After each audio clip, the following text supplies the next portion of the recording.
O Senhor esteja convosco. Ele está no meio de nós. Proclamação do Evangelho de Jesus Cristo segundo Mateus. Glória a vós, Senhor.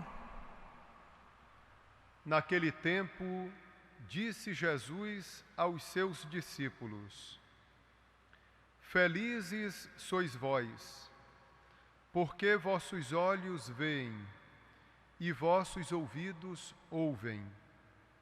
Em verdade vos digo, muitos profetas e justos desejaram ver o que vedes e não viram.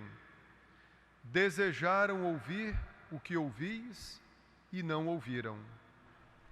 Palavra da salvação. Glória a vós, Senhor.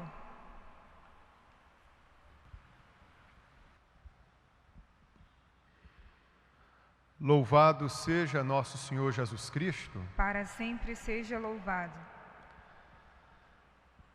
Queridos irmãos, no Evangelho que nós escutávamos agora há pouco, Jesus dizia desse modo para os discípulos que o ouviam: Felizes sois vós, porque os vossos olhos veem, os vossos ouvidos escutam, ouvem. Queridos irmãos, é como se Jesus quisesse dizer para os seus discípulos que Deus nos deu olhos para contemplá-lo, para vê-lo. É por isso que os nossos olhos, desesperadamente, procuram se satisfazerem com as imagens, com as ilusões, com as aparências desse mundo. Mas, na verdade, o que satisfaz os olhos, e o homem um dia se dará conta disso, é o próprio Deus. Como afirma alguém nas Sagradas Escrituras, eu contemplarei com esses olhos, eu o verei face a face. E ainda mais, o Senhor dizia que os vossos ouvidos escutam, ouvem. Queridos irmãos, Deus nos deu a inteligência, a razão, para que nós o reconhecêssemos. Os outros seres não dão graças a Deus porque não receberam essa dádiva da inteligência, da razão. Ainda que o homem tenha, pela razão, descoberto tantas coisas, mas na verdade o objetivo final, a meta final da razão é o homem reconhecer que sobre ele está o transcendente, está o próprio Senhor. Desse modo, queridos irmãos, agora nós podemos entender por que Jesus nos evangelhos frequentemente ele diz assim: quem tiver ouvidos para ouvir, que ouça.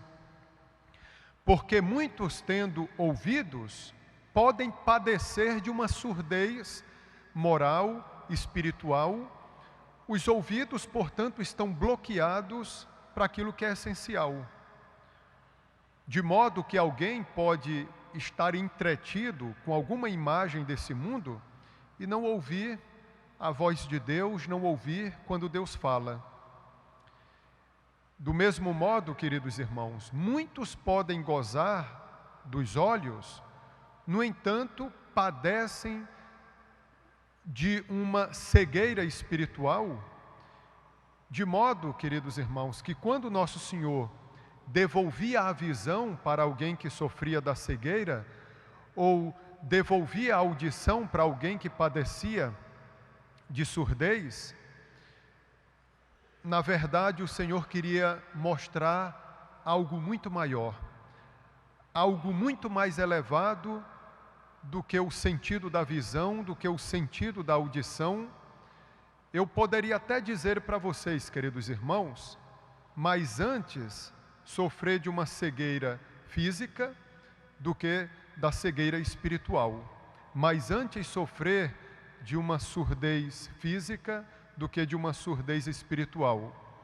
O que eu afirmo agora é uma ressonância do que o Senhor outrora dizia aos seus discípulos, que é melhor entrar no céu com um olho só do que com os dois ser mandado para o inferno. E eu poderia dizer, é melhor entrar no céu com a surdez física do que com uma surdez, ouvidos sanados, diria, sermos mandados para o inferno. Porque o céu, digo a vocês, estar junto de Deus é o lugar, é o estado de vida onde todas as deficiências nossas serão reparadas e sanadas. Enfim, queridos irmãos, e nosso Senhor no Evangelho também dizia aos discípulos, muitos profetas e justos desejaram ver o que vocês estão vendo e não puderam. Muitos profetas e justos desejaram escutar o que vocês estão escutando e também não puderam. Eu pergunto então para cada um, para quem está na igreja, aqui nessa belíssima basílica de Nossa Senhora de Nazaré, uma pergunta também para os fiéis que nos acompanham pela televisão. O que os discípulos viam? O que os discípulos ouviam e que os profetas e justos de antigamente não puderam ver e nem ouvir? O próprio Jesus. Deus encarnado. Queridos irmãos, que grande alegria saber que um dia essa nossa terra foi pisada por Deus. Quantos fiéis afluem à Terra Santa só para verem de perto o lugar físico que nessa terra teve a honra de abrigar o próprio Senhor, o próprio Deus. A maior verdade que as Escrituras proclamam é esta: o Verbo se fez carne e habitou entre nós. Queridos irmãos, nós aqui não vimos e nem ouvimos o Senhor. O apóstolo Paulo, em uma de suas cartas, é categórico ao dizer: vocês não viram o Senhor. Não obstante isso, vocês o amam. Mesmo sem terem visto o Senhor, tocado nele, vocês o amam. O Senhor Jesus, no dia da sua ressurreição, também disse a Tomé que felizes aqueles que não viram e acreditaram. Portanto, queridos irmãos, eu digo a vocês que aquele tempo, há 2000 anos, é muito mais privilegiado do que esse nosso tempo. Agora, queridos irmãos, para estar em comunhão com aqueles que viram e ouviram o Senhor, tocaram nele, nós precisamos estar na católica.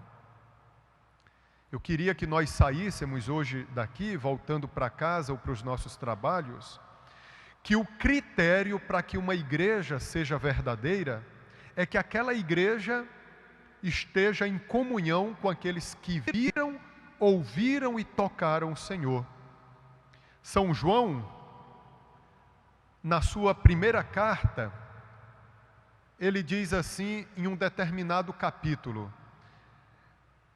aquilo que nós vimos, ouvimos e tocamos da palavra da vida, nós vos comunicamos, para que vocês estejam em comunhão conosco. E a nossa comunhão é com o Pai, o Filho e o Espírito Santo. Se eu fundo uma igreja, essa comunidade não é igreja, porque eu não venho dessa longa tradição de há 2000 anos, que começou dos apóstolos que viram, ouviram e tocaram o Mestre. Seria, queridos irmãos, uma grande arrogância da nossa parte querer romper esse elo que nos coloca em comunhão com os primeiros discípulos do Senhor. Mesmo uma comunidade antiquíssima, que tenha 500 anos, 800, 900 anos, mas se rompeu na história com os apóstolos, Queridos irmãos, essa comunidade não merece o nome de igreja. A Basílica é igreja, porque está em comunhão com o arcebispo Dom Alberto, e este, por sua vez, está em comunhão com o Santo Padre, que é sucessor de Pedro. E quem viu, ouviu e tocou o Senhor foi o próprio Pedro e os outros apóstolos. É por isso que, quando a igreja reunida sob a égide de Pedro, nos Atos dos Apóstolos, depois de Pentecostes, para escolher um substituto de Judas, o desertor, um dos critérios era esse, de que tenha visto o Senhor, de que tenha estado com Ele. E a sorte recaiu sobre Matias.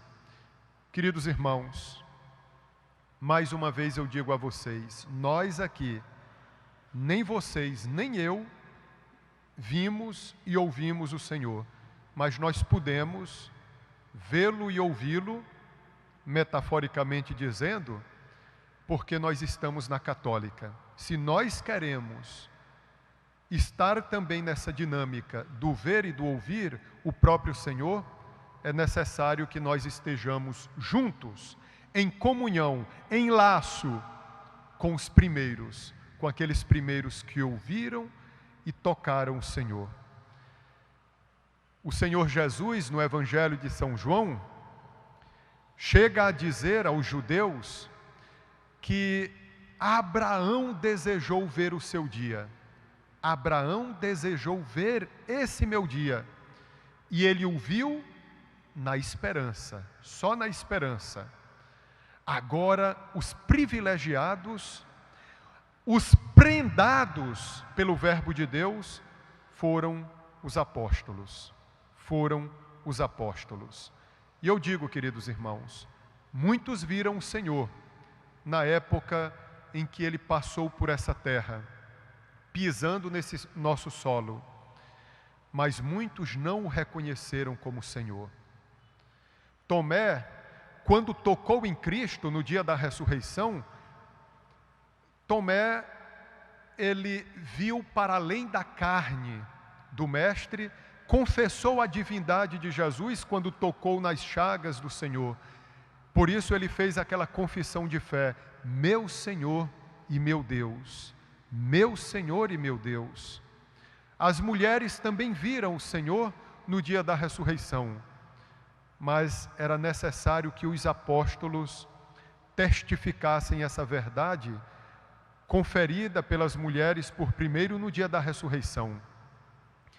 Queridos irmãos, então não vamos esquecer, a visão, a audição são critérios para que verifiquemos a autenticidade de uma igreja. Sem esses critérios, queridos irmãos, passemos a quilômetros de distância de comunidades que se denominam de igrejas. Eu diria até para vocês, de comunidades que se outorgam, ou melhor, usurpam um nome que é próprio somente daquela comunidade que descende dos apóstolos. Acreditemos nessa verdade, que Deus nos livre dessa arrogância de viver no ano 2016 achando que nós podemos começar uma igreja por conta própria. Por conta própria. É por isso que a igreja se refere muito aos primórdios, aquilo que vem da origem. Como nós escutávamos na primeira leitura, nós não podemos esquecer dos nossos antepassados. Não podemos. É por isso que a igreja no dia de hoje lembra os pais de Nossa Senhora, Joaquim e Ana. Ela não nasceu de uma flor, ela não nasceu de uma planta, de uma árvore. Nossa Senhora, ela também teve a sua origem como nosso Senhor Jesus Cristo. Para que nós tenhamos ideia, queridos irmãos, muitas dessas pseudo-igrejas que usam Bíblia deveriam, no mínimo, nos agradecer, porque se não fosse a Igreja Católica, não existiria Novo Testamento. E nenhuma dessas comunidades gozariam, como acham que gozam, da Bíblia, do Novo Testamento. Um Novo Testamento que é uma chave de compreensão para o Antigo Testamento. Sem Novo Testamento, a Bíblia é um livro intrincado, é um livro incompreensível. Então vamos lembrar, nós temos história, a Igreja Católica tem história. Ela não nasceu ontem, não nasceu há 100 anos, a Igreja vem desde os tempos de Cristo. Eu finalizo então dizendo, estejamos em comunhão com aqueles que viram, ouviram e tocaram o Senhor. E isso só é possível na Igreja Romana. Amém? Amém. Louvado seja nosso Senhor Jesus Cristo. Para sempre seja louvado.